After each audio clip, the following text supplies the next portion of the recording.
and craziness going on in Washington, D.C., which could potentially lead to a national or even global crisis. We've seen countless executive orders being handed out, and thousands of federal employees get laid off in efforts to cut government spending that the Trump administration deems as wasteful. We're going to examine this roller coaster ride that this nation has been on since the inauguration in January, because it's like being on a ride that's spinning out of control, and the American people have no seatbelts to strap us in. And so we're just being tossed around and upside down. Why? Because the administration has no guardrails. It makes me want to sing Diana Ross's song, Upside Down. You know what I mean.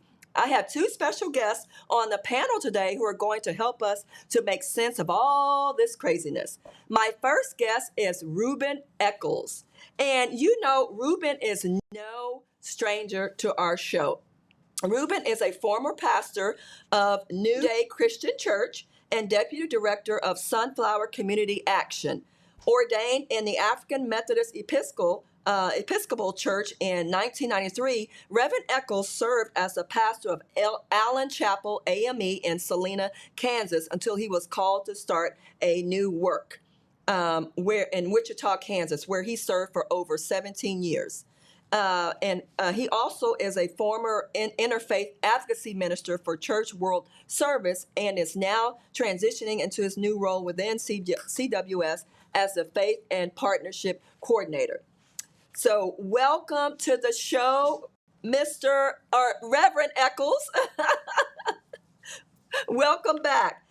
He also, I wanted to add, received his Master of Divinity degree from Payne Theological Seminary in Wilberforce, Ohio, where he received numerous honors. So you have such an impressive resume. I'd be here all night if I read the whole resume. So welcome back, Ruben. And my second guest, who's going to be joining us, Jamar, also known as Jay, Jam Master Jay. He is the CEO of Studios, and he is going to also be joining us on this segment to discuss this very important issue on U.S. politics. And Mr. Jamar also has a very impressive resume: frontline staff management, C-suite management training, KPI and CSI plan implementation, video production and content creation studio owner. Also a marketing and management specialist and consultant, entrepreneur and business investment expertise. He is also a social and political activist and a superb content producer. So welcome to the show, Mr. J. Well, thank you for joining us, guys. So we are going to have a very, very impactful show, very powerful show this evening. And so, Ruben, I'm going to start with you. We've seen a whirlwind of executive orders being made, federal agencies being dismantled through elimination of funding and people. And Elon Musk and his Doge folks are leading the charge.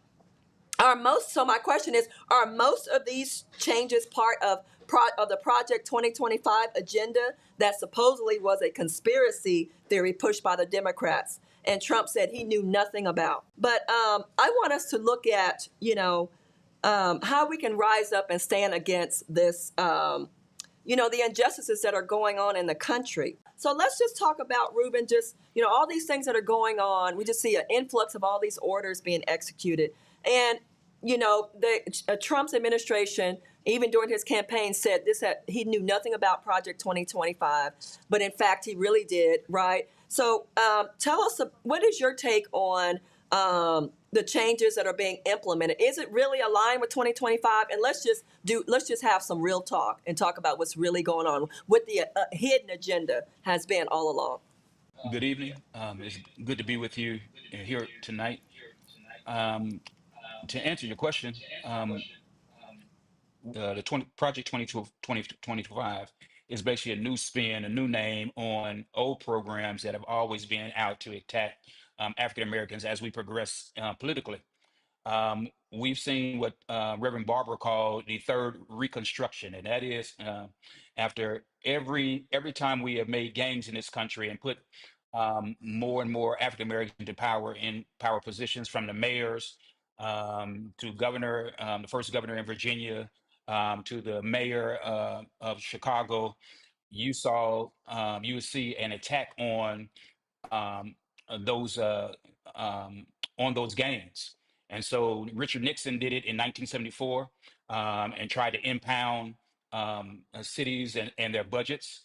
And so there was actually a law that was put in place to try to counteract his lawlessness. And so now we see President Trump trying to do the exact same thing and basically impound budgets all across the whole nation. And that is because as more and more black people and and people of color move into positions as mayors, um, senators, House of Representatives, we begin to get more power. And the only way to offset that power is to begin to move the power from first the mayors, then to the governor, and now to the executive branch. And so, as he's pulling for more power in the executive branch so that he can basically control everything, and he was able to do it by packing the Supreme Court. He's packed the Supreme Court, who actually justified that he can be lawless, and that he would be justified in doing anything that he wants to do. And so this is basically an attack, again, an attack on the African American community. You see that they have pulled out um, of basically enforcing civil rights laws. You see them going to cut with the SAVE Act. They're going to bring what's called the SAVE Act back, and that is an attack on voting rights. You're going to see them have an attack on Social Security. Social Security is the number one program that offsets poverty for Black elderly. And so when you begin to cut those benefits from Social Security, you're going to see a number of African American elderly fall into deeper poverty. And so what we are seeing is a full assault of the Black and brown communities all across the nation. You are seeing that they're using um, ICE and other police states, getting in contracts with today, just in Kansas, they had a contract with the Attorney General on using ICE as folks who can basically just stop you and do stop and frisk all across the nation. So we're going to see a number of assaults on our freedoms, and it's going to come down to, we better get ready for this next election in the midterms, because if we do not get everything put in place for this next election, they already have full control of, but they will even have more control with more House seats, and so it's going to be devastating. Very much so. Wow, wow. No, that's I mean, a great summary, and it's really unfortunate that they fooled so many people. I think Trump had probably 48% of the black vote this time around than any other Republican president has ever had in the nation's history. It was almost 50% of the black vote. So it shows you how we've seen this transition. Well, just remember, it was just the increase. Yeah. Increase was higher. Yeah, the he increase still was only higher. had very, very little overall. No, yeah, increase. But his increase was higher. Yeah. And I don't want to jump in, Yeah. but the one thing that gets me though is I'm a numbers guy, and and one of the big things about the numbers that I dove into, because we like to be first. Everybody wants to be first and say stuff before all the information is gathered. And there were a lot of our people who decided to go and vote for him. But I honestly, once you start looking at it, it wasn't a whole lot more than what's normal. It was an increase. But I think what offset it was so many fewer people just voted overall. I mean, 90 million people did not vote. If 90 million people had voted for Mickey Mouse, then Mickey Mouse would have won the election. Yeah. Because Trump didn't, I rarely call him that. His name to me is Cheeto. He's Madam Vice President Cheeto. And I know that may be wrong to say, but that's how I see it. And, but that's true. He only increased his total vote count by under 1 million from last time.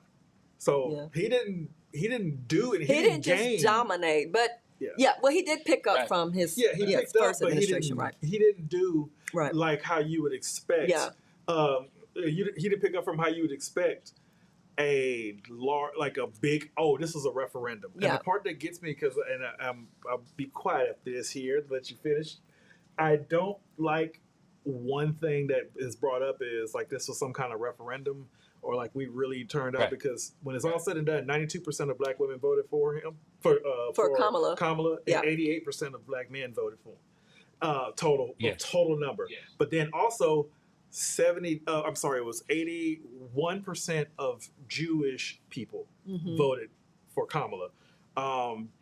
And unfortunately, we like to put all Latino people in one. But let's 60. I think if I'm not mistaken, it was 67% of Latino women as a Yeah. whole voted for Kamala.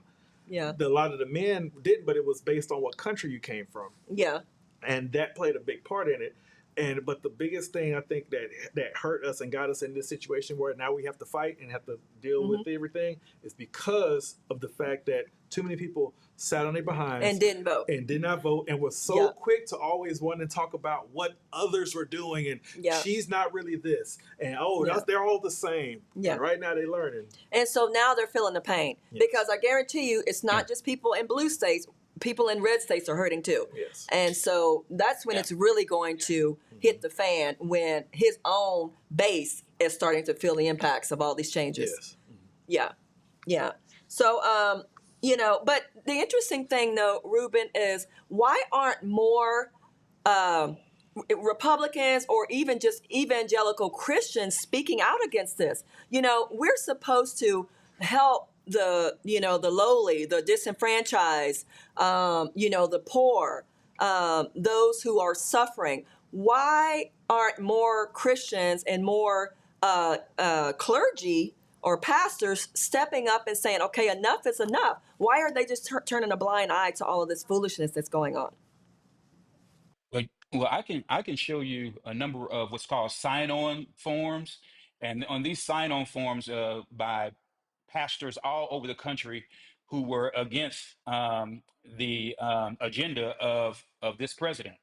But we also have to remember that we are in a nation that used religion to actually start the Ku Klux Klan. We are in a nation that used religion to start the John Birch Society, and um, we are in a uh, many of the white national Christians um, were some of the most vigilant people that were against Dr. King and the civil rights movement. And so it's nothing new. It's nothing new that that we have those on the right who still believe that God is white, Jesus was white, and that all the disciples were white, and that they have a what's called a manifest destiny to be able to go wherever they put the soles of their feet to control, and they believe that that is still a referendum that was given to them by God.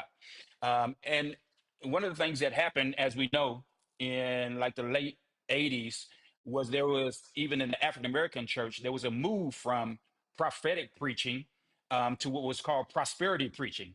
And that prosperity preaching was centered around patriarchalism. It was centered around um, those who had the men, basically men who had the right um, to control their homes. And so that type of conservatism was preached not only just in churches, but it was preached where many of our young boys go, and that is on the football field and the basketball field. And so you saw a lot of preachers who actually use sports, religious folks who use sports to actually infiltrate Black communities and talk to them about how God will prosper them through hard work. And if you just do certain things, you can move from being the poor to the rich, and if you just believe in this scripture. And so we saw a lot of that conservatism that moved into our communities, and which many of us still hold on to. And that is why you saw a rejection by many African American men, because they were taught and were brought up in this conservative atmosphere that women were not supposed to be the lead of anything. And so when I had conversations with men and I talked to them about um, that we saw Esther as a leader in the Bible. We saw um, one of the most incredible women ever with Harriet Tubman lead. We can name the women who have led our country across the board in every field, but this conservative nationalism narrative is the foundation of our country, of hard work. If you just work hard, you can overcome anything. And I can do all things through Christ who strengthens me is not used just in liberal churches, but also progressive churches. I mean, in conservative churches. And so that means if don't have the faith, it's on you. And so we had this mixture of conservatism that was moved in, not just the white community, but black communities. And that's why we saw a lot of black men still holding on to that. And so we have to do a better job of explaining scriptures in our churches, explaining the giving a full critique, doing narrative. A lot of folks don't know how to critique scripture, and they just believe that anybody can just jump up in a pulpit and start preaching, and and and so um, so and, and so that's why we have a lot of ignorant folk that are standing up telling our people a lot of ignorant things. And we saw that in how people talked about their politics also. And so we have to do a better job of countering that narrative that God only loves those who are in power, when God has always been a God also of the oppressed, and and make sure that we are doing the things that God has called us to do, and that is to feed the hungry, clothe the naked, shelter the homeless, and that goes through, and that's part of our policy. Our policy should be a moral contract with the people, and it is what Reverend Barber is talking about now. Is what Dr. King called out, and that we are having a moral standard in doing what's right, and that is being replaced in this administration. It is about power. Oh, it's about power, the structures and the systems. That's deep. You know, want to weigh in on that? yeah, I mean, I will say this one thing. Took one of the main parts that I always talk about is patriarchy is a real thing, no matter how Yeah. much. Because when we talk about this, and we think about what about just your neighborhood and your life. Everybody know Big Mama. Everybody know that you better not leave, Aunt Dolores or whoever else's door open. We all know we've all been led by women. The first person that ever taught us a lot of the stuff in our lives was a woman. A woman. You know, and it's not about the old Absolutely. single mama thing. I'm talking about just women, period. The Yeah. women, because I've got to travel around the world, and it's this idea of the woman is somehow not in a leadership position is very Eurocentric. And I think that's part of the thing that has happened with us when it came to, and I don't want to say brainwashing because that's a hard one, but when you've just been indoctrinated into a system, you take on that. You take on that. Because just like how we are concerned about our families and stuff like that, they are too. Yeah. And so when we look at everybody as specifically an enemy, we can't always see what their motivation is behind what they're doing. Now, we can see the wrong in it. We can see how off it is. We can see how crazy they look. But to them, in their eyes, they've justified that this is by any means necessary. Well, my by any means necessary was very different. Yeah. And so it's funny you mentioned like how the church changed. Pastor used to always talk about that. God is not a genie. God is not a magic wish. This is not Santa Claus. Yeah. So all of this, when you start to build that when it's in the home, then you start to build this when it's in church, then it's in school, and then it's also in how we look at society. We will take a person who is rich and assume that they somehow are better. That's somehow that they are smarter, somehow that they are worthy of whatever it is. I like Kanye West for his music. I could have never heard him talk a day in my life, and it would have been fine. But he felt the need to open his mouth and show us how not smart he is. Suck his foot in his mouth. A person has said, I don't read. Why are people following him? Yeah. And the response I get the most times is, but he's smart though. He made college dropout. He did. What does that have to do with anything? And then So here it is when it came to Kamala Harris, when Madam Harris, there was so much.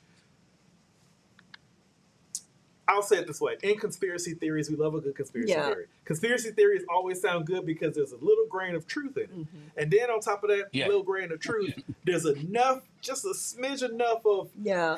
why is that? And then therefore it just grabs you, and that's the hook. Yeah. And it pulls you Yeah. in. And so it was so weird how often people could hear, Kamala's not black.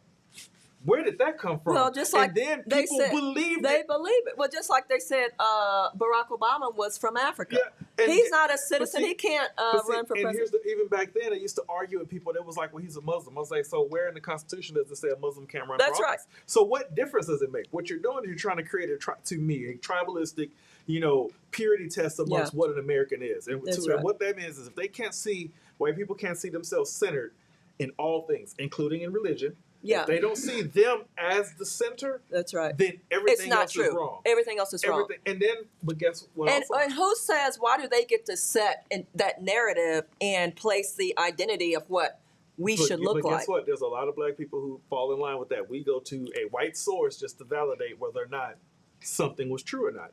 And so, but then again, we'll listen to whatever a white person says to us that's negative about one of our own, and we'll put all the stock in it, but we won't put none of the stock in the other Yeah. ones. Yeah. Okay. So yeah. Okay. So Ruben, and that's a good segue because also the administration is, to your point about ISIS and trying to cleanse the country, if you will, right? Are trying to have this mass exodus and push all the brown people out. At the same time, or even Haitians, anyone that doesn't look like them, right? But at the same time, they are trying to open up the floodgates from white Africans coming here from Africa and saying, hey, this is a better place. If you're not being treated the way you should be treated in Africa, it's okay to come to America. So why do we have the double standard? Oh, we need to ship everybody out who's not American here, but yet, even if you were born here, even natural birthright, it's citizenship. It's not even valid anymore. Or they're trying to take that right away of birthright citizenship. So why is it okay to bring Africans here, white Africans, to America, but then it's not okay to keep the people here, the Hispanics or Haitians who were born here? It's not okay to keep them here. I just see this double standard. I mean, what's your take on that? Well, people just sometimes they just listen to Donald Trump and they seen him just talk about a lot of different things. He was a reality show, a host who loved controversy, and so people kind of, I don't think, took him seriously about what he was saying.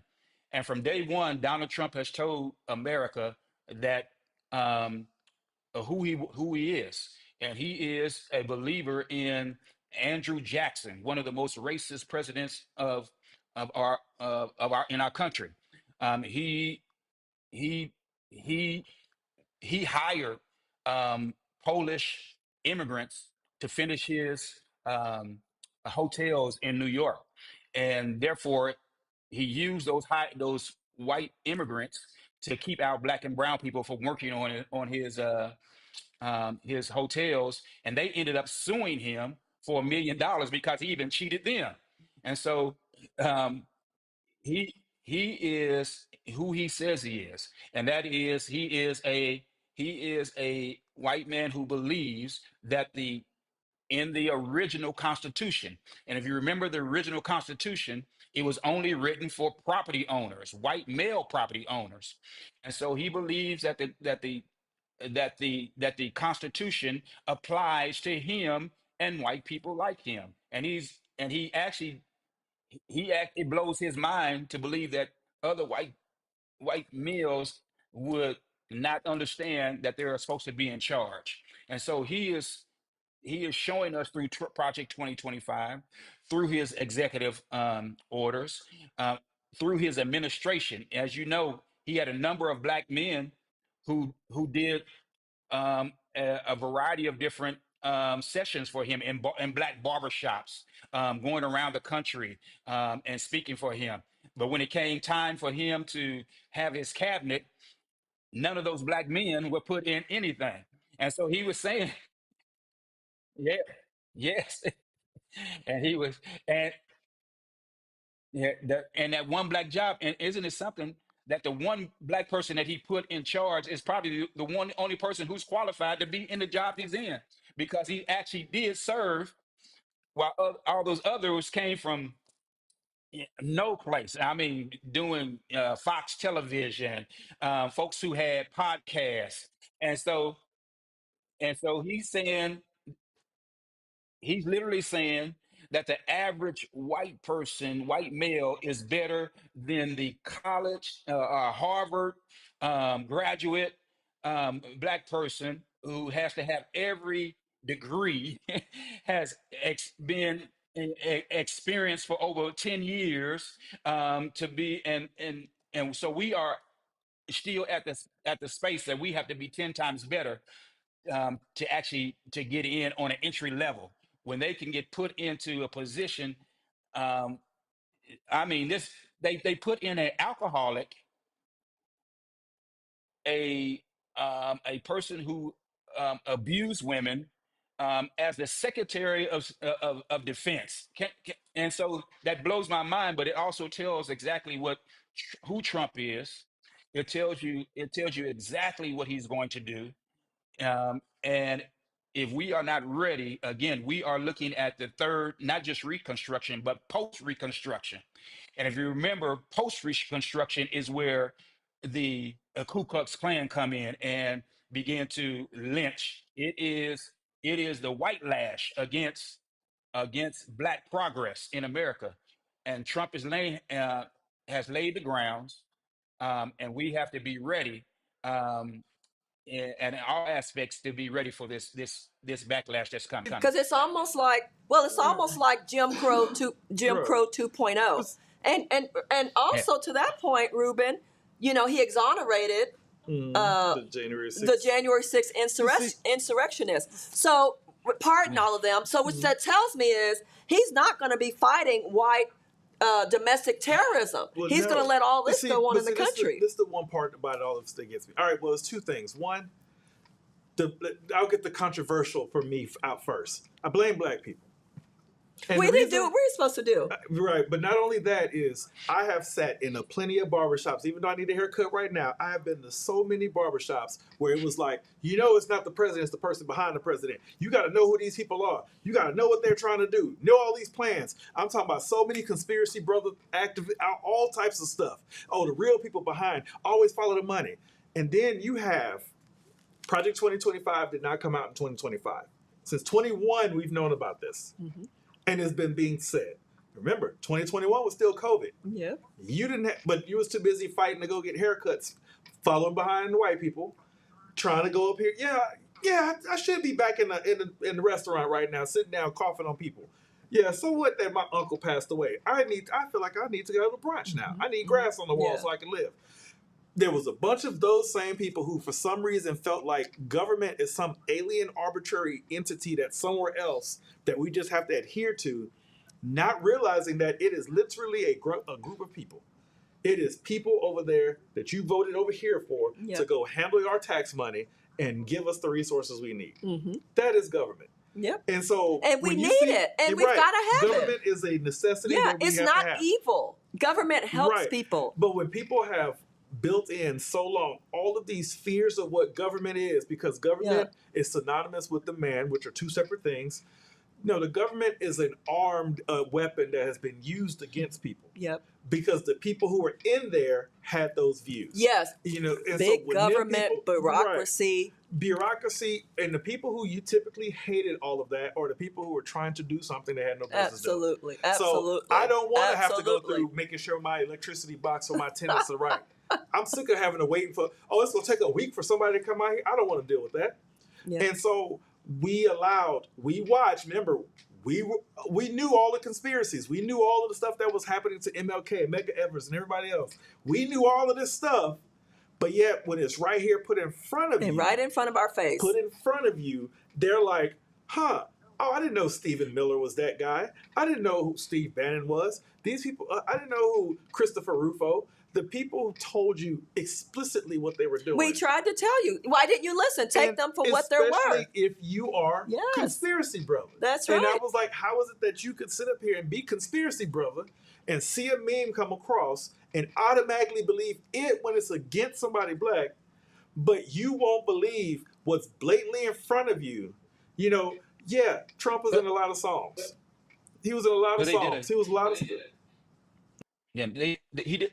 Well, the right has did a great job in intertwining those the issues, and so as African Americans have in this country always been the conscience of America, and we've talked about the corruption that was in the FBI and the DOJ, and the corruption that was in, and so what Trump did was a great job of saying, yes, see, there is corruption, there is racism in these different departments. But what he also did was go to the white community and say, but the corruption is against you. It's not against these black folk. It's against you. And so, but he wasn't telling his black constituents in that. He was telling white folks, you're the ones. You white men are the ones who are um, being discriminated against, and that's why we need to get rid of affirmative action.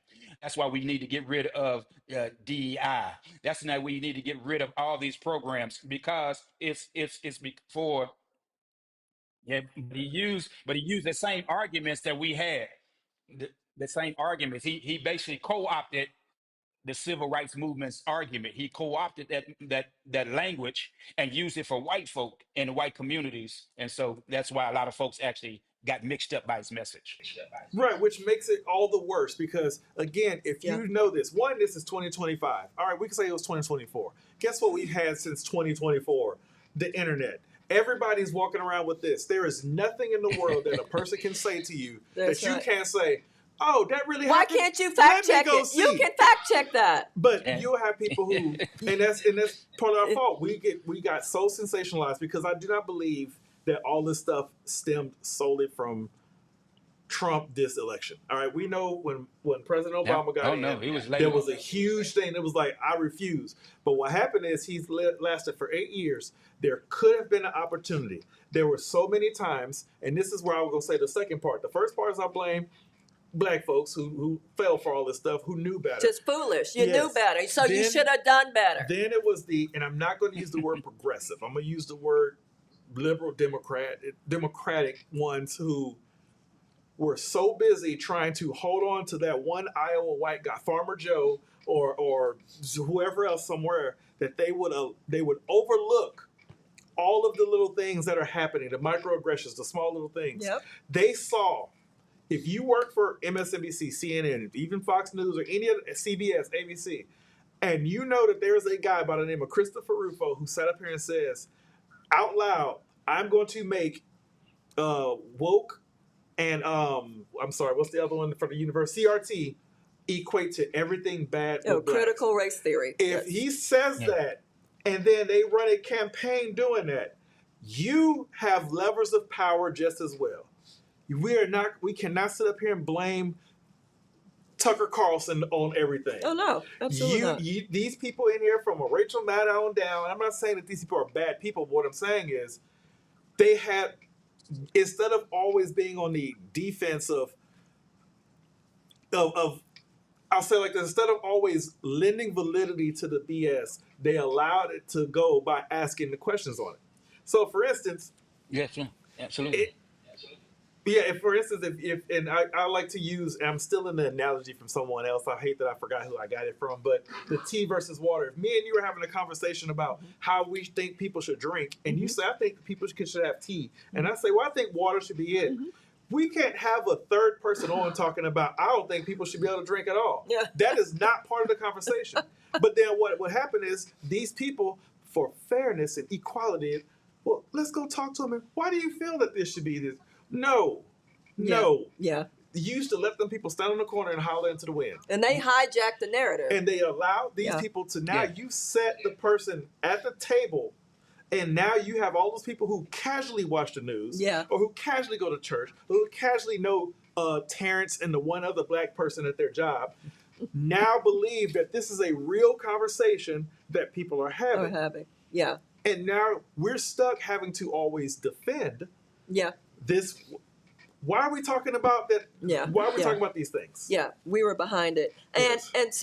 and then the assault on DE&I initiatives that's obviously impacting the nation. And I know, Ruben, you kind of touched on it.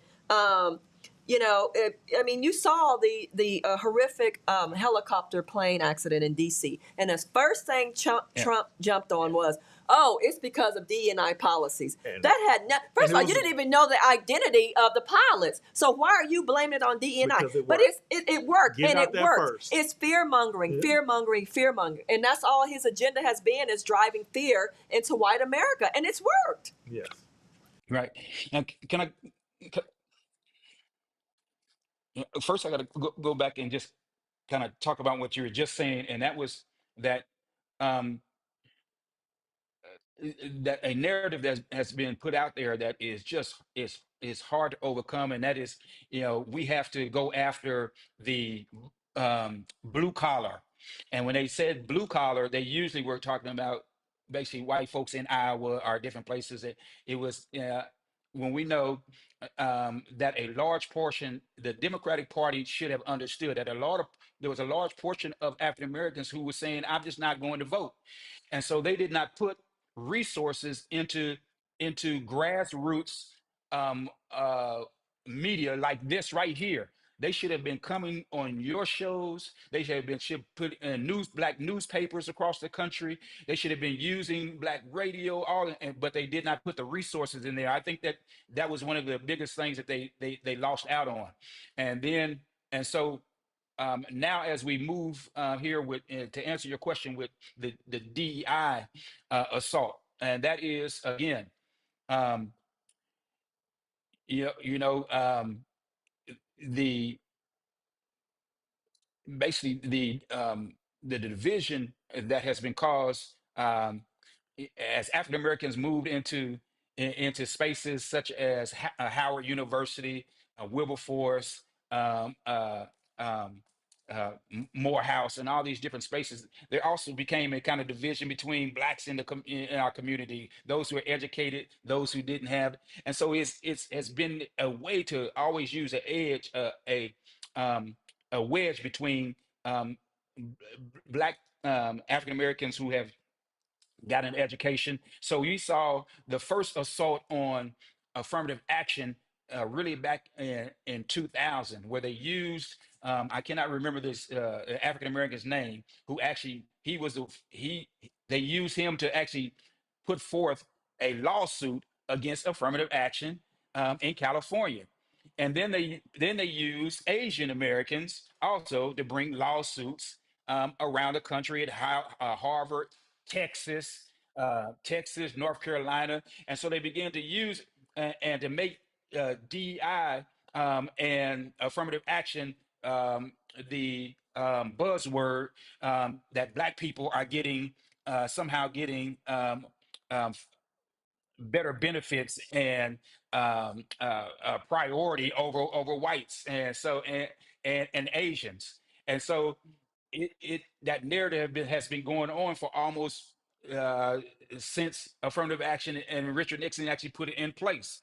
And so we had to fight this stereotype and then one of the persons, and let me back up, one of the persons who actually voiced opposition to affirmative action was a black man put on the Supreme Court named Clarence Thomas. And so they use a black man to say, yes, I had affirmative action, but I really shouldn't have had it because I feel guilty about it.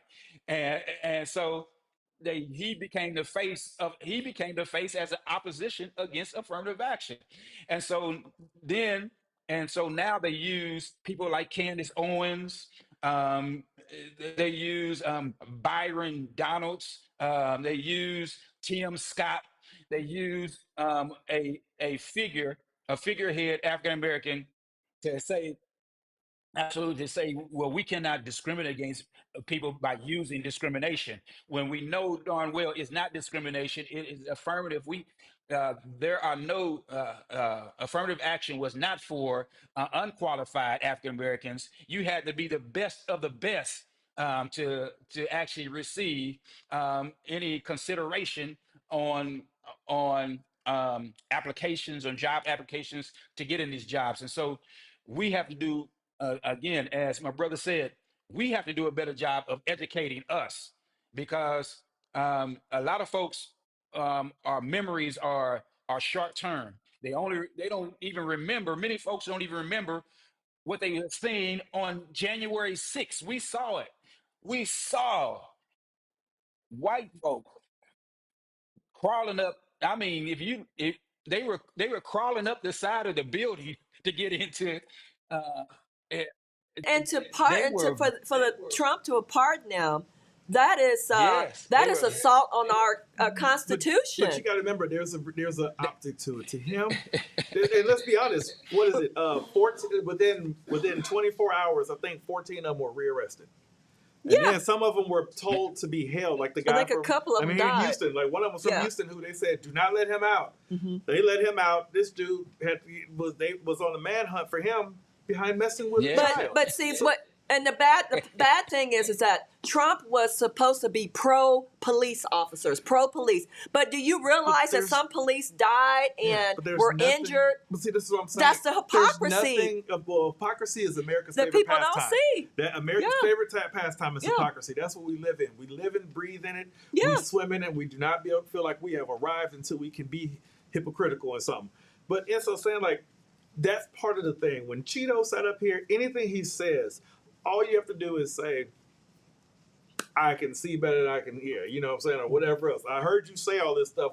What are you showing me? Mm-hmm. And it's so funny because if you had walked up to these same, and I've done this because as you can see, I'm an engager. I will engage with whoever. If you bring that up, you were bold enough to say it out loud. That means I'm bold enough to talk about it out loud with you. But one of the things that I notice is whenever they say all of this stuff, and you ask them, where have you seen him do insert whatever it is? Mm-hmm. When did he care about black people? Mm-hmm. Because he took a picture with Mike Tyson? Like, so if that's the case, then the Klan has taken pictures with all kinds of people. Why are you up here talking about you canceling somebody for some word they said then? Mm-hmm. They took a picture with somebody black before. Mm-hmm. So even within our own self, and this, trust me, this is not a hate because I love my people and I love myself. But I think we have become so entrenched with trying to adhere to the standard of whiteness that we are now the new blackface. Well, that's who We are blackface walking around operating for them Yes, in the sense. And I'm like, it's so many. So like when you brought up, we assimilate with the culture. but you don't have That's to. it. But you can assimilate Yeah. as far as for all right. We all may listen to Coldplay together. We Right. may all go out Or here pop and, culture. Yeah, that's yeah. fine. You can assimilate. You can. Oh, I like those. But outfits. don't lose your blackness But you in never the lose who you are. process. Because let's be honest, there is no, in our essence, no blackness without whiteness. Mm-hmm. White folks created this. They're the ones responsible for ending it. That's right. And so that's why I'm really happy about this. Everybody's sitting back, trying to let them handle it. But we got to deal with the consequences right along with them. Because now when people's backs gets against the wall, they're really going to be trying to pressure us and blame it on us. Mm-hmm. But we have to stand fast. And you may mention, which I wanted to bring up, I thought about it because I was thinking about how that division happens within us when it comes to educated versus uneducated. And also with age. When you break a certain age, all of a sudden, you know, we start looking at people younger as if that's a problem. Like just because you have went to sleep and woken up more times than me does not necessarily mean you're always more advanced. Yeah. And you know, so we need to understand that we are a network and we're a community. Mm-hmm. And at some point, we need every piece of this community because we've always had to fight. We've always had to be proud of the talented Tims. We've always had to be proud and happy. Yeah. But too many times we were happy that the black face went into this position, but that person closed the door behind them. Yeah. Yeah. But then we can't. Listen. But then will watch where white people will get in that position, and they'll help other and people. they'll help out all their So family we and don't know how friends to hold the ladder up to help bring up other because people. we so scared that we might lose our little what thing. we've got. So it's like I got mine, you get yours. And Yeah. I do not believe that we should be passing trauma, because a lot of the stuff, the trauma is solely, and I'm sorry, a lot of stuff I think was just trauma we have. Yeah. That since I had to go through it, you deserve to go through it too. Yeah. No. Yeah. All right. I'm sorry. Good. But well, and we have to remember, we have been a people of faith, and one of the things that's I always comes to mind, it says, "What does it prosper a man if he gains the whole world and loses souls?"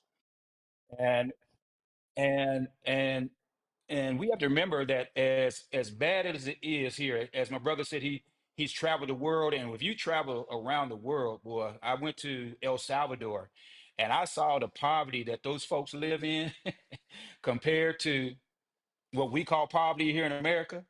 I was in Vietnam, and I saw the poverty that was there. Yeah, and coming back here, um, we have um, through Black folks sticking together, through the church, we made a bunch of gains, and we've gained a lot. We have, um, and as we became more prosperous, it also tells us, don't forget your God when you become prosperous. And a lot of us have moved away from any type of faith. And I'm not saying you have to be in the church. And I'm not just saying you have to be in a building, but there has to be something that roots you and grounds you.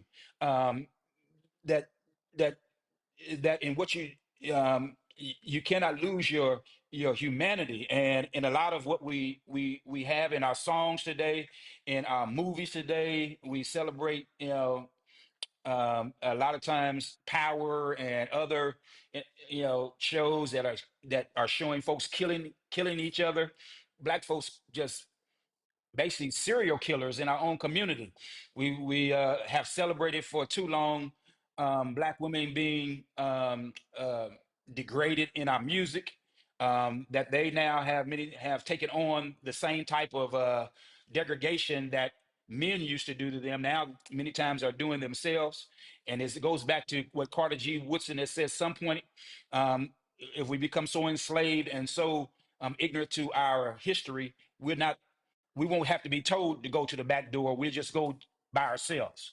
And so a lot of the things we are doing to ourselves now, because we have been, um, we have, we have, again, as they say, not so much brainwashed, but we become many times prosperous. Even though we say we're in poverty, we still buying, um, we can somehow find enough money to buy Jordans.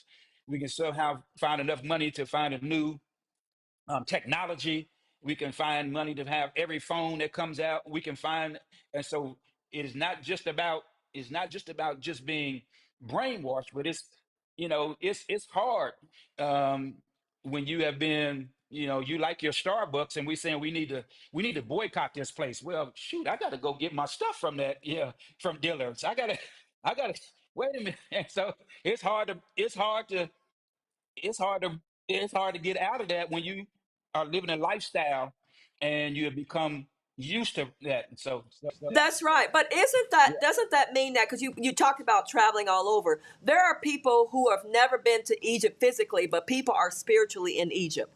So I'm saying, Man. if you're in Egypt spiritually, that means, spiritually you feel like you're shackled, you're handcuffed, you are in bondage, you're in prison, right? And so people have that Yeah. mindset, so therefore they think they're powerless. So that's why I like to Yeah. do a show on these types of topics, to try to make people or help people to feel empowered. That, yeah, you do have power, and your power was your vote. You should have exercised your vote to exercise your power. And that's And so, yeah, and to so add on to that, yeah, Yeah. I really, that's the point that should really be driven home, is because Yeah. also our power does not stop only at Absolutely, the vote. absolutely. We have to do the rest. Absolutely. And yeah, it sucks. We have to pick up the phone and call. It sucks that you have to get out there Yeah. and tell people. It Yeah. sucks that you have to do. But as long as we pay taxes on this land, That's right. we should have a say in every single That's right. aspect of what this land does. That's right. And We should. We need to start We have, going and over. we have a voice, and don't let anyone mute you. Yes. Don't let anybody. When I worked for corporate America, that's all they try to do was mute me and shut me down, and it just made me even stronger. It made me rise even higher. Can't you tell? I'm really passionate about just helping not just our people, but just people in general to come up, be empowered, and and to make a difference in this world, to impact lives and make this world a better place. And this Trump administration is just tearing this country apart. I mean, it really is. And for people who voted for him, people of colors in particular, not saying anything about it, you were the ones who were foolish enough to vote for him. So why aren't you standing up against what you voted for? Because he's not delivering on his promises. Well, I have my theory. Where's the accountability? I come from when it comes to dealing with finance and things like that, I still think the biggest thing is the sunk cost fallacy. And what that is pretty much where we believe that we've put so much into something that we don't know when to let it go because of the fear of that loss. So like if you bought an old beater car, I'm gonna fix this up, and after a while the car costs you $1,000. You put $35,000 into it. I think it's time to cut this away. And the value of the car, and you still won't cut it loose. Yeah, and so I think that's what happened. Is so many people have gotten themselves. They had to go so hard against their family. They had to go so hard against their friends, coworkers, on the internet for backing this guy.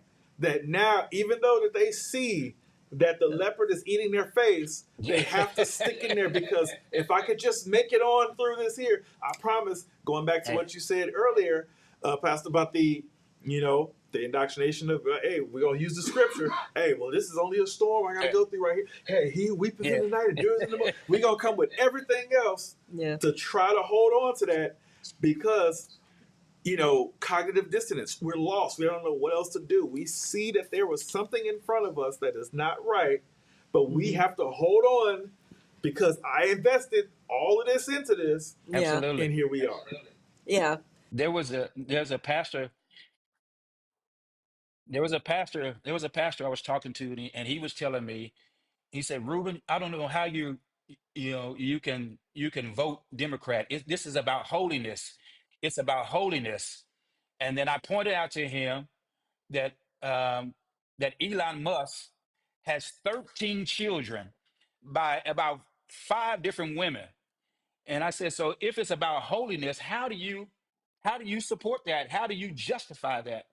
How do you justify um, Trump's 35 convictions and him saying, I'm going to grab these women by the, you know what, and talking about his abuse? How do you justify that?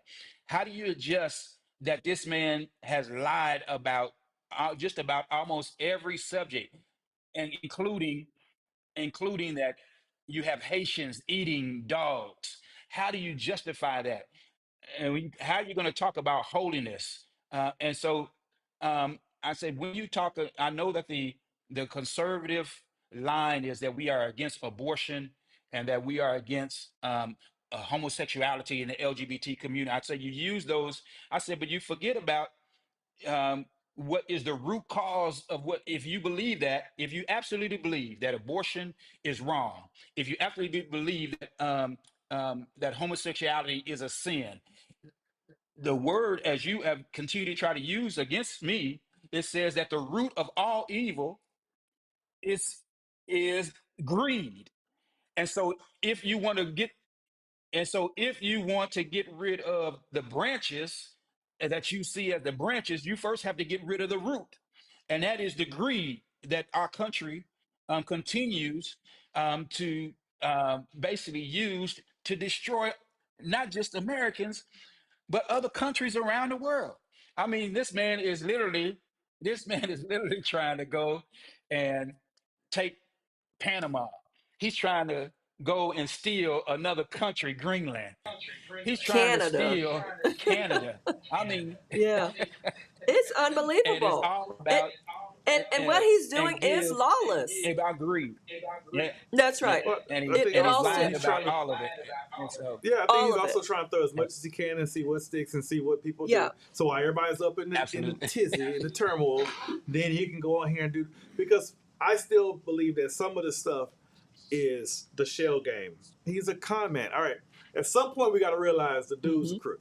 Felony. Okay, he's a convicted Hey, felon. he's a Of So grifter. course. Yeah. by doing No that, Grifter. person of color would have been in this oh position. no, not at No, all. not at all. Then you can't even get a job. Oh, you can't even get a job. You can't even live in certain neighborhoods, Yeah. and you got a background of So conviction. and you did it 22 You can't years even ago. vote. Yeah, You can't even vote. he did his last year, but I we know. can't.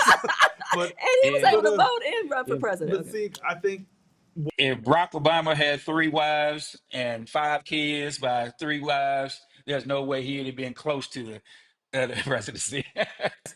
I've been saying this since 2015, before he got in when he first started running. I always said that Cheeto is the embodiment of what white people think black people are.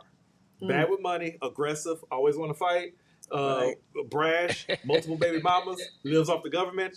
Every negative black stereotype that white people have for black folks, That's they have actually in him, who he So, is. and that's why I think they attracted to him so much, because they really are attracted to a lot of black people, but they can't see past their own idea of whiteness. Because now this is something I stole from Amanda Seals, because I like this saying. I think this is great. She says there are white people and people who happen to be white. There is a huge difference. If you see the ideology of whiteness as your whole being, you are a white person. If it just so happens that you just do white stuff, like you like pumpkin spice or whatever else it is, then but you're who you are and you're consistent throughout. I'm not talking about those people. Yeah. I'm not talking about those. Right. I'm directing this at the white people. If you know that your life can't move without the entertainment of blacks, without the enjoyment, without the cool, without all of the other stuff That's right. of blackness, it is okay to just say you like black people, and you don't have to denigrate, disseminate, and then try to step on that. And the only thing I can think of, and I'm sorry, I know I can talk, is like when they used to talk about like people who were secretly gay. No, yeah. And so they would do all this womanizing or do all this stuff to try to, I ain't that way, and they would do all this extra. They were like, well, hold on, no person does it. Like, what are you doing? Like, what's happening here? Yeah. You're obviously trying to hide. And so, yeah. and they do more and worse in order to keep put it off. hidden. Yeah. And I think that's what's happening. I think a lot of Euro Americans love us so much, but they can't, so they're doing everything they can. There's nowhere in the world you can tell me that you could listen to a person who traveled to another state, who does not go to that school, who went to a board meeting and told you that these books that talk about black folks should not be in there. Get them off the shelf. And you can sit back and say, yeah. Okay, that makes sense. That makes sense. I'm in Iowa, they're in North Carolina. Why do we need to talk about black history? You know what? We shouldn't have immigrants. Yeah, I understand. I'm in Ohio, which there are none, and you're in Texas. But I don't need these Mexicans. When's the last Mexican you saw? Yeah. You look at their town records. There's 4% Hispanic. So I guess they taking all the jobs, right? Yeah. So, and let's pivot right quick too, because Ruben, you touched on what's going on in other countries, and because I want to talk about how this impacts the worldview of the U.S. because this could potentially change us from the land of opportunity to the land of mediocrity. Yep. Because what Trump also is doing, I don't know if he's pulled the trigger yet, but he was also talking about stopping the USAID from that's going to South Africa and the funding that's going to South Africa. And guess what? They're going to retaliate. And South Africa said, well, we're going to cut off our exports. Yep. You guys aren't going to import our minerals. Yep. And so if they cut that off, we generate billions of dollars from importing minerals from South Africa. So, I mean, Ruben, how do you think that's going to play out? Because that's going to be really devastating to our economy if that relationship continues to be contaminated. And and what you're talking about now is the policies that are laying the groundwork for it's going to come back real quick in the next couple of months because they're going to have the battle for the appropriations bill, and therefore um,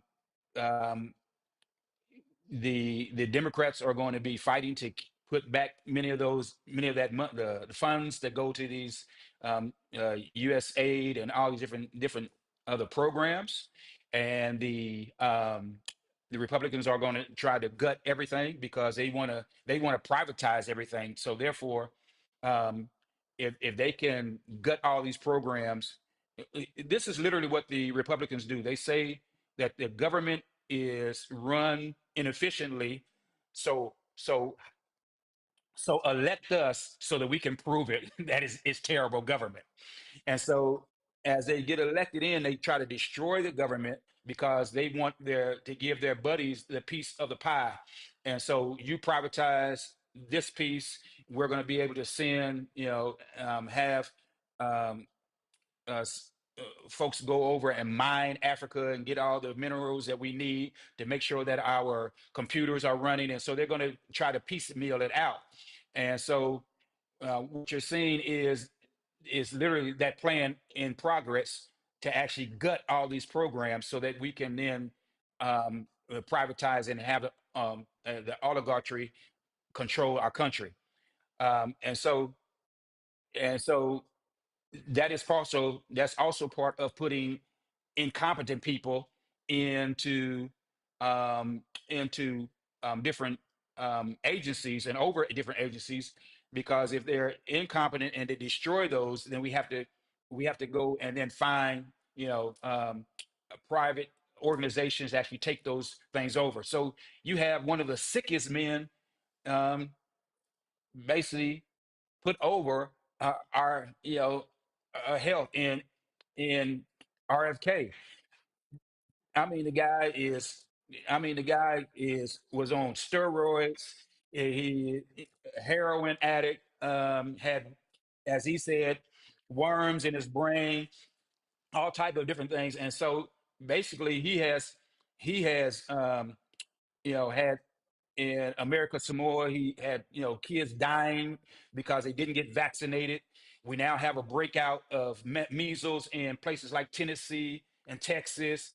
You have and so what they're trying to do basically is, again, what going back to Nixon's plan. They call it 2025 now, but it was basically the Empowerment Act, and basically divesting and sucking all the money and all the funding out of all these different programs across the world, and which is also, again, um, is going to impact America, because we know even if he gets rid of some of the immigration that's coming in, you're still going to have folks from other countries coming in who now who who will bring disease, because we are not working on helping other folks get the medicines and the things that they need.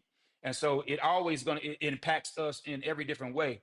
We're seeing right now, because of basically unregulated companies with eggs. And the reason why we're having a higher price in eggs is because the shortage is because there was basically disease in the eggs, and that was being shipped across our country. And so they are going to try to deregulate everything because they want to privatize everything from social security to aid that's going across the world. And so we are seeing the rich, again, the greed, not and we don't have anything against people getting rich, but it is the greed, the avarice that And is more. It's never which enough. And which but eh, and back to that point, yeah. they're cutting all these government agencies and funding and Medicare and all this stuff. And but they're going to take all of that money they're freeing up to give to give tax cuts to the rich, right. to the billionaires. So they're the ones who's Yes. standing in position to gain from all these cuts Can to I, these government agencies that people don't realize. And Elon Musk, yeah. isn't that a conflict of interest? He's got SpaceX. He's getting that's how Yeah. he's been funded over all these years. The He government has been giving became me the all richest these in the contracts and money. He's got right now $40 billion Can I? worth of contracts. But what's even Right. crazier? Yeah, if but people he don't says realize government this- is too Absolutely. big. He wants it. That's how he's been But thriving he's from the been- government. But see, all right. So, and I want to Absolutely. back up. I will back up just a little bit on one thing because I 100% agree with all that's being said on that. But I want to add one other thing that I noticed. So, like, I always look at the story. Like, what is the story that we're that's being told? So we look at Elon Musk, South African, apartheid South African. I'm sorry, it just slipped me the other guy's name who's behind Trump as well too. Apartheid South African. There's 3 apartheid South African Thiel. people who are billionaires on his Peter cat. Thiel. Who's it? Yeah, Peter Thiel and Peter one Thiel. more. Yeah. Yes. There's 3 of them. Yes, it's 3 total. There's going to be something in a word that I know is pretty much dead now, but that people used to use all the time. Intersectionality. There's going to be a problem because apartheid South Africa is based on 3% of the people, 7% of the people having 90% of the land. Yeah. That's why they're up here doing all that kind of stuff now. Oppression. Yeah. So he's a person who lied. I still think he lied about the autism thing because it's funny that he all of a sudden was autistic when people started going against him and he lost favor. Right. Now he was sick all of a sudden. And he put the story out. No family has acknowledged no one. So I look at this here. So Arab Spring started on Twitter. Like the whole thing, like when people start recognizing. When that happened and he saw how much you could control the narrative of the story, Right. we had to stop that. Yeah. Elon Musk stepped in, and what the FBI used to do, and the CIA used to do, and COINTELPRO, now you have tech bros doing. I don't like that the information is going around about me. I'll buy the news source. Amazon, Jeff Bezos buys the Washington Post. Michael Bloomberg owns Bloomberg, and then he bought the other one. Then another guy bought the LA Times. So you start having these people who, we want to control the narrative. If we can control the narrative, then we can dictate what's happening and how we may move forward. So then you have from that. So you got the South Africans doing this here. Then you have your Steve Bannon, who's a globalist, who's behind Trump as well. Yeah. Yep. And he's like, I'm just trying to rule the world. I don't care about all the rest of this stuff. Of course not. So I don't care what by any means necessary. As long as I can be at the front of it, I'm fine. Then you have Stephen Miller, a devout white nationalist, and all the rest of them who are hanging around. Like right now, President Trump just made this whole thing about Romania needs to leave Andrew Tate alone. Why? One, that's not your country, and it's not anything dealing with you. But that idea is something that is very close to Stephen Miller. Oh. They want this white nationalist ethno-state. Yeah. So you have all these different identities that are around because I was the one who kept saying that, oh, these people aren't bending the knee to Trump. They're checking on their investment. Yeah. They paid him, and they know that he's a real simple one. He's a very loose moral person. Yeah. So you have to go with the person, that's where jealousy comes from, because when you know that your person could go off with anybody at any time, you start popping up at their job. You start doing all this kind of stuff. And they were there to check on their investment to make sure he did what they wanted to be done. Yeah. And they knew he was lazy. So guess what Elon Musk did? He had to tell this story. Oh, the farmers in South Africa. Oh, you mean your old home? Uh-huh. Go home if it's a problem.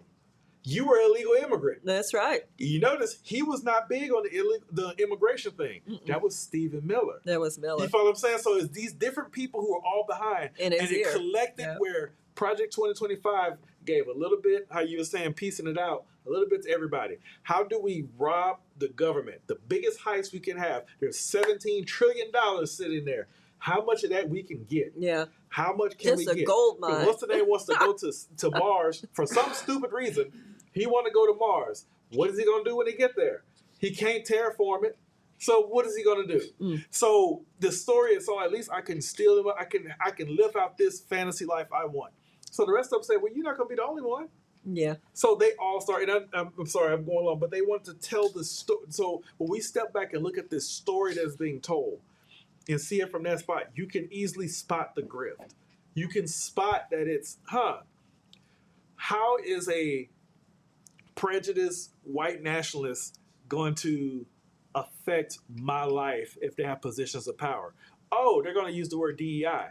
And what I do is I always say, what does DEI stand for? Don't use DEI. I don't know what DEI means. I need you to say it out. So which part of diversity, equity, inclusion, and assistance are you against? Yeah. I need to know which one.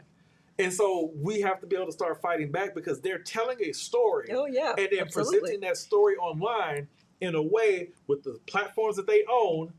And we are falling for it because we're being sold a story Mm-hmm. on, like you said, the Haitians are eating dogs, the Hispanics are coming and stealing your jobs, black folks didn't earn a single thing, they're getting these positions Yeah, here. How did all this stuff work? Because they were able to tell a story, and we have to see that story yeah. and then be able to combat Yeah, it. absolutely. Because part of this, so we've raised some great points tonight, and part of this is now is what's next? Where do we go from here? How do we fight back? To your point, you know, we a lot of us now we're irritated, we're agitated, we're upset, we're angry, but we've got to foster that in a positive way to make a difference, to fight back, right? Yeah. Peacefully, Yeah. but impactfully. And so that's where I want us to focus on before we wrap up and close the show is, okay, we know all these issues are going on. We know they're talking about merit-based systems, which that was just another con. It has nothing to do with merit-based Not because at you all. got people in your cabinet who aren't even qualified to run anything in the government. So, Ruben, I mean, what would be your suggestion? Like, how do we galvanize black folks or people of color, and white people can join us too? How do we galvanize a movement to fight back, protest, even the companies that roll back, dial back DE&I policies? What do we do? We've got to do something. It's not enough to just talk about it. How do we put action to this, to what we're saying? Well, it's a shame that we always have to have a crisis before we become community. And so once again, it's happening that the crisis, is going to, I think, begin to move us to understanding that we have to begin to focus on us. And when I say that, um, the the civil rights movement, while led by African American people, it actually benefited everyone. It benefited white women. It benefited the disabled. It benefited the LGBT community. It benefited the elderly. It benefited everyone.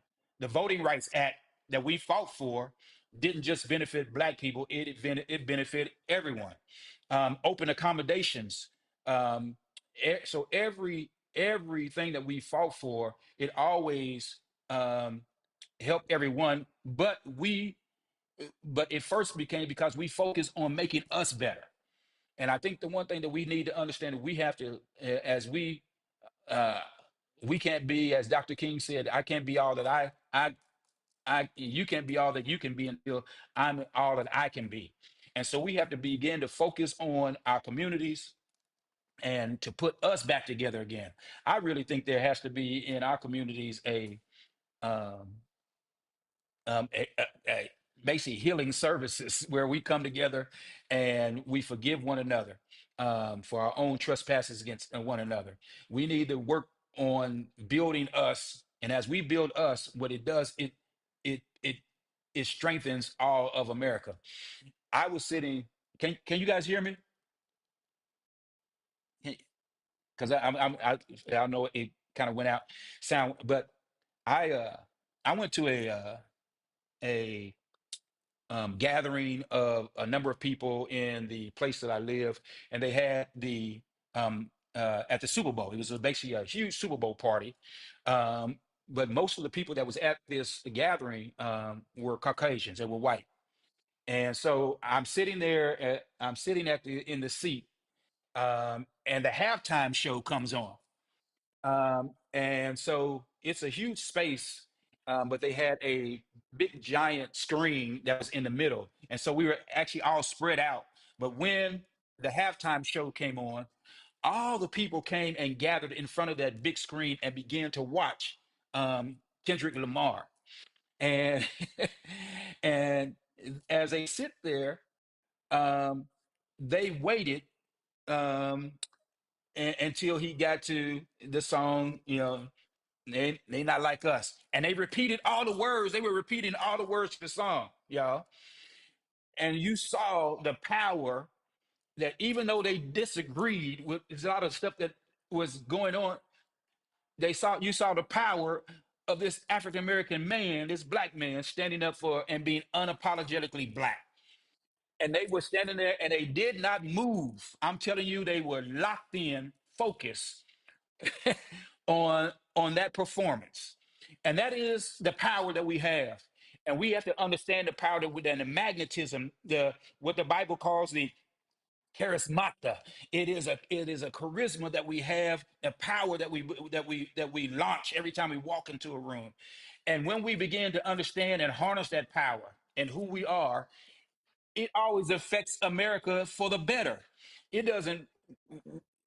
African American people, black folk, taught America how to forgive.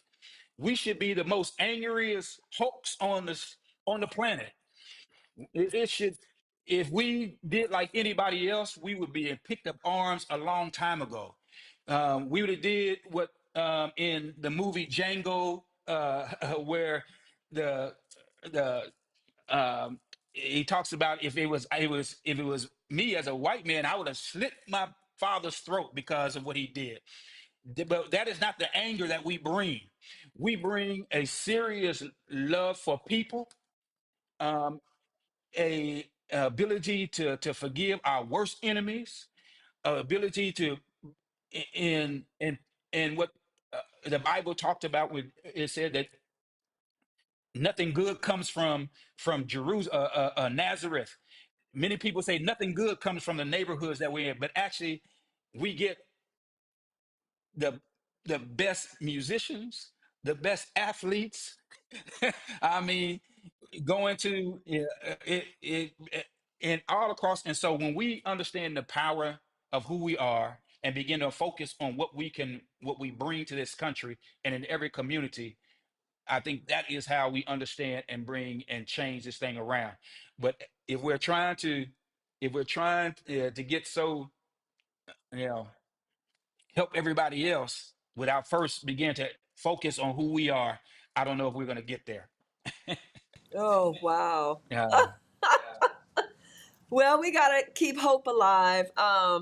It's not gonna be an overnight process, but no, we've gotta get started. I mean, like you said, it's just it's too pivotal to the future of our generations, future of our family, of the country. You know, in 2 years we gotta vote again. So if they're got not to vote. in position by then, we got another two to go. It's really gonna be Yeah. devastating. And that's the roughest part. The midterm elections are the roughest for us to turn out. And so we're going to have to get, and we have to, and that's going to be major for us to turn around what's happening in our country is the midterms. Right. Absolutely, I agree. Yeah, So yeah. I will say one thing. I agree wholeheartedly. I think there's also something I wish we can add.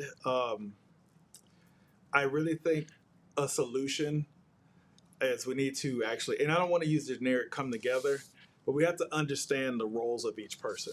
Mm-hmm. You know, like I like sports. I like football. You're talking about Super Bowl and stuff like that. I don't care how great a quarterback you are. No offensive line, you're not going to be able to get the ball off. Well, we As saw that in the Super We Bowl. saw What did that. Chiefs do? Right. And that's what I'm saying. And they couldn't do nothing. They couldn't do nothing. And They had the so, best quarterback in the league, right. or we thought. And so all of these aspects. So what I think tends to happen too often with us is we start to create this purity test amongst each other. We're like, oh, well, because you did this one thing back in 1999, you can't be over here talking about this. So I need you to stay over here in this box. And it's like, Yeah. well, the skill that person has is beneficial for right now. You need a 3-strategy approach. You need inside, outside, and then person lobbying from somewhere else. Yeah. So yes, all right. Guess what? We might need to start having people register as Republican and start voting in this area where you know it's very tight. You know what I'm saying? Start making. Now they got an answer to you. You know, you Democrats are not going to win in backwoods Arkansas. So guess what you need to do? Change it over and be the same Trojan horse that they would be to you. But then also when you're at work, be bring people to your side. Start being an engager in that way. Yeah. And then those who sit up here, and I'm gonna give this really quick story. I'm sorry, like I was in corporate. I was sitting in a meeting with all the high ups, and this is when COVID started. And I'll never forget. And I have a habit sometimes of words just coming out, and I can't grab them No, back. you don't have a filter. I have no filter. I tried once. He's unfiltered. Yeah, I think I was like 7. I had one. I don't know what happened to it. So I tried. And what ended up happening, so this guy is sitting here like, we're COVID and all this kind of stuff, and we're going to start, with the switch over, and these things are going to happen.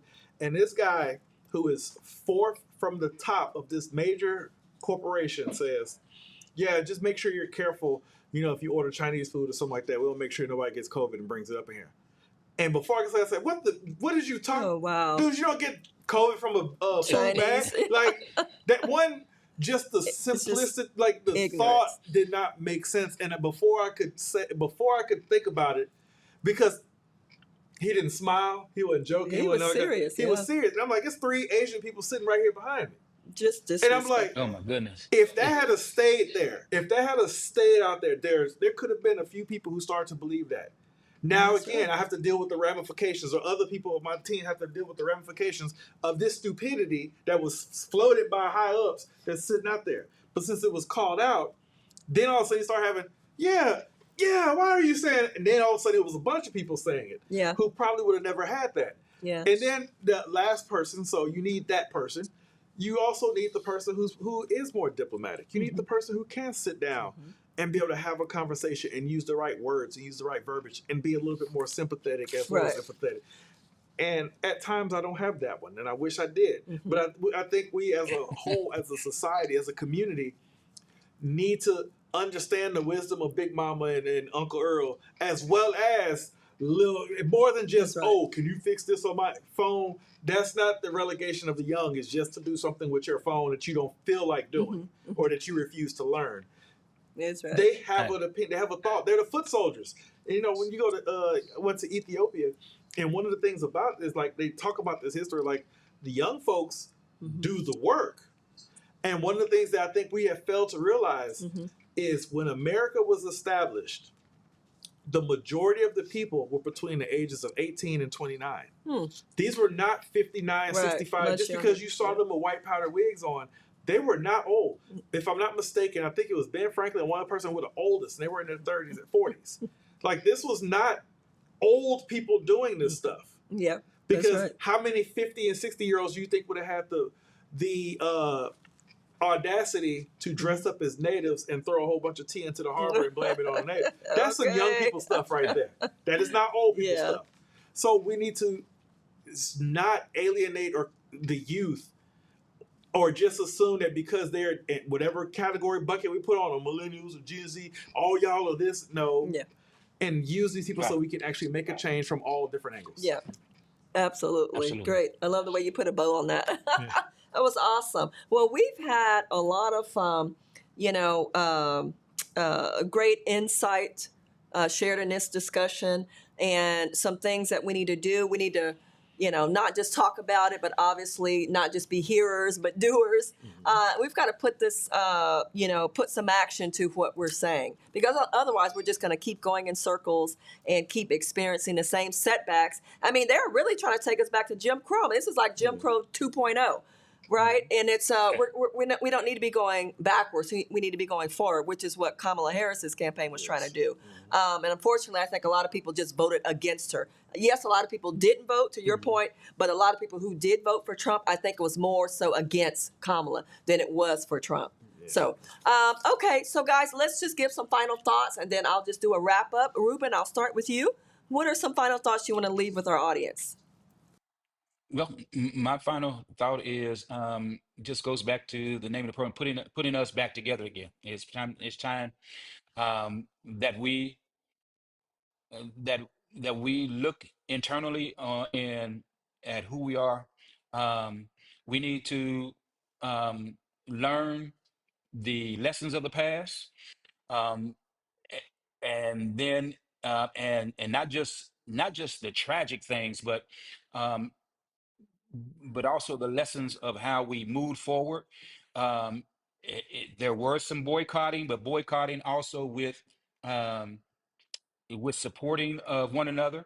Again, the institution that is the African Methodist Episcopal Church now was first called the Free African Society, and it was Before it became the AME Church, it was the Free African Society. And what they did was a mutual aid. They came together. They began to work together and support one another. And they began to buy land, purchase, And so we began to look at some of the lessons of the past. And because this crisis that we are now facing is going to make us start having to look internally, because we're not going to be able to um, rely on a lot of the people that we thought were allies, and we found out this election um, were not there when we needed them, and so it and so we need to understand who our power and who our strength is, where our strength comes from, and it is in an internal. The kingdom of heaven is within, and so we need to work on within our communities, and as we begin to work on us and bring and get us back together again, it has a power that works outside, and it's an inside out game. And so I'm looking forward to the opportunity to be around people who want to build, who people who want to organize in our communities, that will, as we begin to strengthen ourselves, will attract others. I love it. Well said. I love it. Yes, we've got to put our community and this government back together again. I love it. Yes. Thank you for that, Ruben. That was powerful.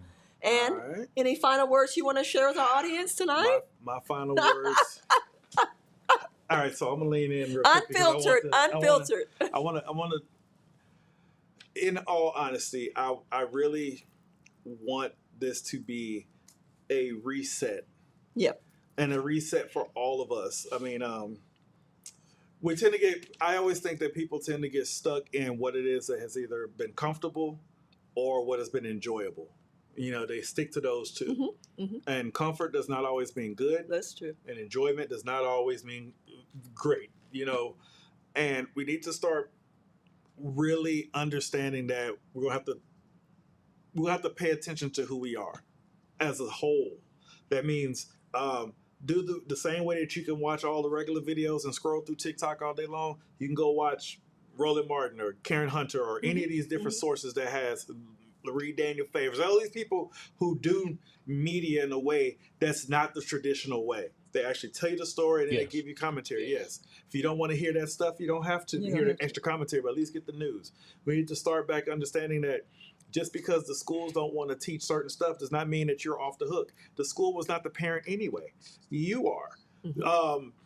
Understand that our power is more than just complaining online. That's right. Our power is actually getting out and doing something about it. Actually going out and saying, hey, I may not even understand how this here works, but I know that her over there and him over there do. And y'all just tell me what y'all want. We can't turn the rappers to do it for us. That's right. Don't get me wrong. I like some of the best music. I like some people out there. I like some disrespectful music that we shouldn't be listening to. I like all of that. But I don't want to see a rapper at the front being spoken to. His job is to entertain. Her job is to entertain. We need to understand that we don't need to be listening to what the rapper said. And don't get me wrong, I enjoy Kendrick Lamar and Killer Mike. This is not a knock against him. This is more so the people who the only information they will get is from Drake or somebody like that or whoever else. Yeah. No, I don't care if Sexy Red decided that she was going for something. The moment she opened her mouth and you heard that there was nothing there, you should have been like, oh, poor baby. And then go on to somebody who's an expert in that.